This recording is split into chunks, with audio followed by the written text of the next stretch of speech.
नमस्कार दोस्तों। भारतीय राज व्यवस्था से संबंधित इस ऑडियो सीरीज में आज जिस विषय पर हम जानेंगे, ताज का शासन 1858 से 1947 और इस काल में ब्रिटिश भारत के संबंध में पारित अधिनियम। दोस्तों, ब्रिटिश ताज के शासन 1858 से 1947 तक ऐसे कई अधिनियम पारित किए गए जो भारतीय राज व्यवस्था पर प्रभावी हुए। 1857 की महान क्रांति के बाद ब्रिटिश सरकार ने कंपनी को समाप्त कर शासन अपने हाथों में ले लिया।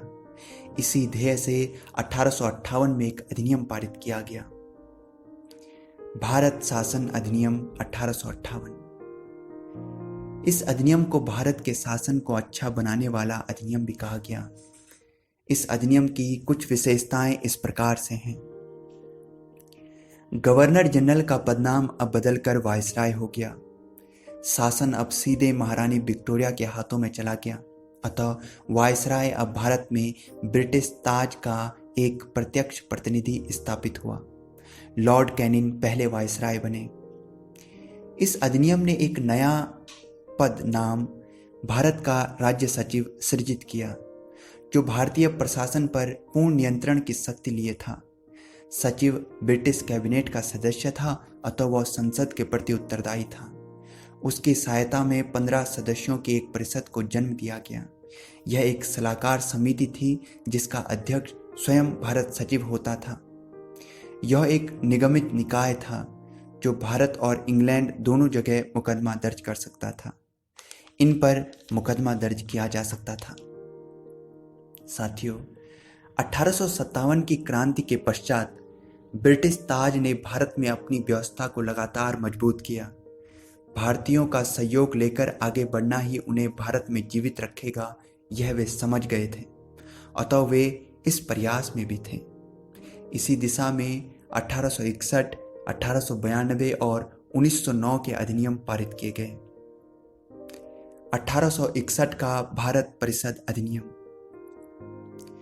कानून बनाने की प्रक्रिया में भारतीयों का प्रतिनिधित्व इस अधिनियम ने प्रारंभ किया।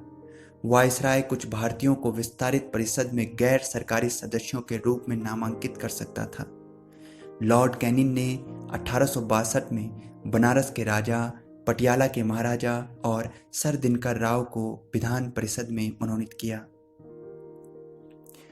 1773 के रेगुलेटिंग एक्ट से जन्मे केंद्रीकरण को उलटकर इस अधिनियम में मद्रास और बंबई की प्रेसिडेंसियों को विधायी शक्तियां पुनः देकर विकेंद्रीकरण की प्रक्रिया को आरंभ किया। इसी अधिनियम ने वायसराय को परिषद में कार्य संचालन के संबंध में नियम बनाने की अधिक शक्तियां प्राप्त करवाई। लॉर्ड कैनिंग द्वारा 1859 में आरंभ की गई पोर्टफोलियो प्रणाली को मान्यता इसी अधिनियम द्वारा प्राप्त हुई, जिसके अंतर्गत परिषद का एक सदस्य एक या अधिक सरकारी विभागों का प्रभारी बनाया जा सकता था और वह उस प्रभाग की ओर से आखिरी आदेश जारी कर सकता था। इसी अधिनियम से वायसराय को आपातकाल में बिना परिषद के संस्तुति के अध्यादेश जारी करने का अधिकार मिला, जो 6 माह तक प्रभावी होता था। दोस्तों, अब हम जानेंगे 1892 का अधिनियम। इसके माध्यम से केंद्रीय और प्रांतीय विधान परिषदों में अतिरिक्त गैर सरकारी सदस्यों की संख्या में वृद्धि हुई, हालांकि सरकारी सदस्य अधिक ही थे। इस अधिनियम ने केंद्रीय और प्रांतीय विधान परिषदों में गैर सरकारी सदस्यों की नियुक्ति के लिए एक समिति और परोक्ष रूप से चुनाव का प्रावधान किया। हालांकि चुनाव शब्द का प्रयोग अधिनियम में नहीं है। इस अधिनियम से केंद्रीय विधान परिषद और बंगाल चैम्बर्स ऑफ कॉमर्स में गैर सरकारी सदस्यों के नामांकन को लेकर वायसराय की शक्तियों का प्रावधान है और प्रांतीय विधान परिषद में गवर्नर को जिला परिषद, नगरपालिका, विश्वविद्यालय, व्यापार संघ, जमींदार और चैम्बर्स ऑफ कॉमर्स की सिफारिश पर गैर सरकारी सदस्यों को नियुक्त करने की शक्ति थी। साथियों, अब हम जानेंगे 1909 का अधिनियम। इस अधिनियम को क्योंकि तब भारत के वायसराय लॉर्ड मिंटो थे और ब्रिटेन में भारत सचिव लॉर्ड मॉले, यह अधिनियम मॉर्ले मिंटो सुधार कहलाया। इस अधिनियम ने प्रांतीय विधान परिषद का आकार काफी बढ़ा दिया। केंद्रीय परिषद में सदस्यों की संख्या 16 से 60 हो गई और प्रांतीय परिषद में यह संख्या अलग अलग थी। हाँ, केंद्रीय परिषद में सरकारी सदस्यों का बहुमत रहा, किंतु प्रांतीय परिषद में गैर सरकारी भी बहुमत में हो सकते थे। इसी अधिनियम के द्वारा ही भारतीय वायसराय की कार्य परिषद के साथ एसोसिएशन बना सकते थे का प्रावधान किया गया। सत्येंद्र प्रसाद सिन्हा वायसराय की कार्यपालिका परिषद के प्रथम भारतीय सदस्य बने।